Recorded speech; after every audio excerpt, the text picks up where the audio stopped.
Good evening, everyone. My name is Naomi Walsh, and I'm a cancer researcher at Dublin City University in the NICB, and I'm here today to talk to you about my research into pancreatic cancer, which is one of the most deadliest of all cancers. My research looks at the differences in DNA that occur more frequently in people with pancreatic cancer than those without. Also, in the laboratory, I'm developing ways to grow cancer cells so that they better mirror the growth of the body, and to see if these differences in DNA can be used to catch pancreatic cancer earlier.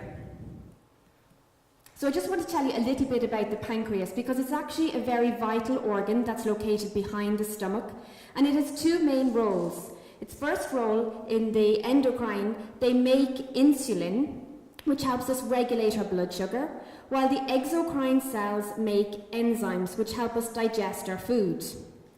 Cancer of the pancreas occurs when a cell stops being normal, divides and grows out of control. Most pancreatic cancers are derived from the exocrine cells which make the enzymes. So in Ireland, 540 people are diagnosed every year, so it's not a very common cancer. However, it has a very poor outlook. The 5-year survival rate is only 8%. That means that of 100 people diagnosed with pancreatic cancer, only 8 people will still be alive after 5 years. Now, there's a lot of reasons for this. It spreads quickly. A lot of people don't even know that they have it because there's no symptoms, and therefore it's diagnosed late. And once diagnosed, it doesn't respond well to therapies. No screening or diagnostic test currently exists for pancreatic cancer. However, we do know that the earlier the disease is detected, the better treatment and outcome can be.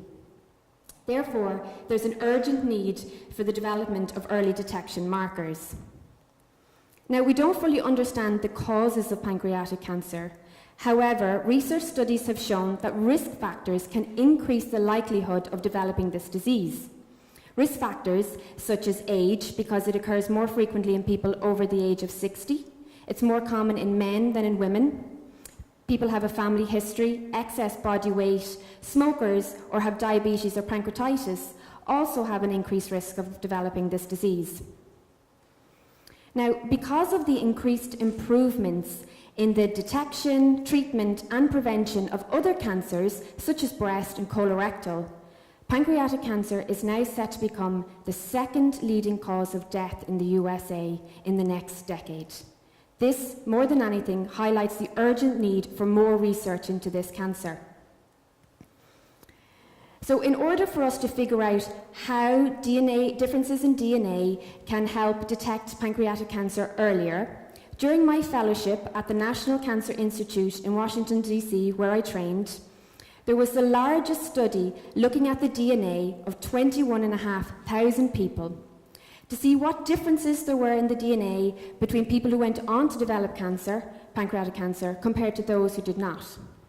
Now, we know that as a cancer grows, it involves groups of genes working together in a network or in a pathway. Therefore, we linked these results into pathways so that we could understand what groups of genes were related to the development of this disease. We discovered that groups of genes within a pathway of a rare form of diabetes inherited through families was related to pancreatic cancer risk. Furthermore, in order for us to understand the significance of these findings, I'm developing ways of growing cells in the lab. Traditionally, in the lab, we grow cancer cells flat. However, this does not mirror how a cancer cell grows in the body. Therefore, I'm developing round clusters of pancreatic cancer cells which better reflect how they behave in the body. These are a precious resource as it gives us a better insight into the biology of the disease. And furthermore, it can be used for future lab tests. The benefit of my research is multi-focused. To my fellow cancer research, we've been able to publish in multiple journals, and this is a way for us to communicate together and also to build on our research. It also promotes the high level of research that's currently being conducted in Ireland. And to the patient, my research offers hope that by studying the DNA, we can in the future catch pancreatic cancer earlier and prevent it from taking even more lives. And just to say, this is not just the work of one researcher in the lab. This is from researchers all over the world, including our collaborators in the National Cancer Institute, the Pancreatic Group in the NICB and Vincent's University Hospital, my funders SFI, and of course the Irish Cancer Society, to the fundraisers, and also to the patients who, without their samples, we would not be able to do this work. I'd just like to thank my family, my mother and father, my husband and 3 children who are in the audience, who finally get to hear what I do. Thank you.